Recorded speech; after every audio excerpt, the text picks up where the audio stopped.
আমি যে এখন কতগুলো কমু, এই কতগুলো হলো আপনার খুব ইম্পর্টেন্ট, ছেলেদের জন্য খুব ইম্পর্টেন্ট। আমার জীবনের সঙ্গে যা যা ঘটছে আমি সেই কথাগুলো আপনাদের কাছে শেয়ার করব। এখন যে বর্তমানে ছেলেরা যারা নতুন নতুন ইউনিক প্রেমে পড়তে চাইতেছে অথবা কোনো মেয়ে সিঙ্গেল দিতেছে, বর্তমানে রানিংয়ে আইতেছে, তুমি সামনে কারে প্রপোজ করবা বা তুমি তার প্রপোজ করবা না, সেগুলো নিয়ে একটা বিষয় আমি তোমাকেও জানাইতে চাই। দেখা যাচ্ছে তোমার মনে তো এখন অনেক ফুর্তি যে আমি তো মেয়েটার সামনে প্রপোজ করবো, রাজি হয় কি না বা না হয় সেটা টাফ ব্যাপার। আচ্ছা, তুমি সে মেয়েরা প্রপোজ করছো, বাট সে মেয়েরা তোমার প্রেমে রাজি হয় নাই। বাট হয় নাই তো হয় নাই, তারপরে যদি তুমি তার পিছ পিছ ঘুরো, একটা সময় মেয়েরাই তোমারে হাইদ্যা ভালোবাসবে, হাইদ্যা ভালোবাসবে।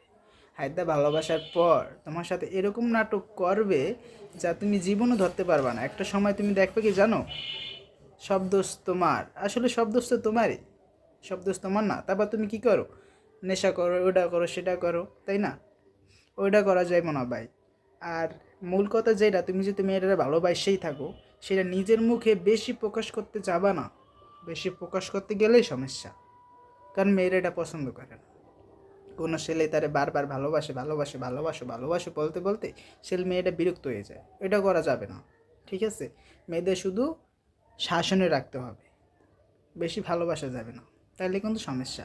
আর মেয়েটা যদি তুমি জানে যে তুমি তারে পাগলের মতো ভালোবাসো, মেয়েটা যদি একবার জানে ভাই, তাহলে তোমার জীবন পুরো ধ্বংস করে দেবে। এটা বাস্তবতা, এটা আমার জীবনের সাথে ঘটছে। সে জানতো যে তারে ছাড়া আমি বাঁচবো না, আর এই কথাটার হে ফায়দা লুটেছে।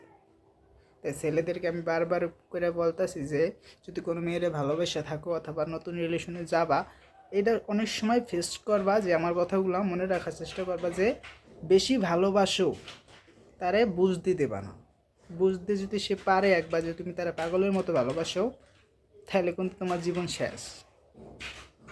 বুঝছো তুমি? বাট এই কথাগুলো মাথায় রাখো।